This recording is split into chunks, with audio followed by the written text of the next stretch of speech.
Mga bro, isang malupit na balita para sa ating Philippine Air Force PAF. Elbit Systems Limited ng Israel ay magde-deliver ng unang long-range patrol aircraft LRPA para sa Pilipinas sa mid-2025. Ang dalawang aircraft na ito ay tiyak na magpapalakas sa kakayahan ng ating bansa na bantayan ang napakalawak nating karagatan. Sino ba naman ang di-excited dito?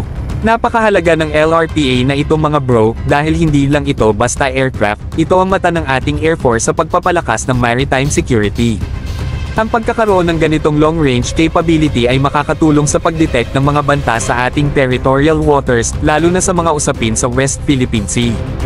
Bukod pa rito, ang timeline ng kontrata ay nagbibigay ng malinaw na signal na seryoso ang Pilipinas sa pagpapalakas ng depensa nito. Ang mid-2025 delivery ay napakalapit na, at masasabi nating nasa tamang direksyon ang modernization efforts ng ating PAF. Ang aircraft na ito ay hindi lang para sa military operations.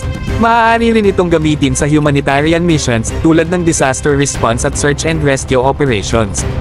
Kaya hindi lang sa national security may impact, kundi pati na rin sa pagtulong sa ating mga kababayan kapag kailangan. Habang naghihintay tayo sa delivery, hindi maiwasang isipin kung ano pa ang kaya nating idagdag sa arsenal ng PAF. Kung kayo ang tatanungin, ano pa ang dapat nating i-prioritize para sa modernization efforts? Drop your thoughts sa comment section.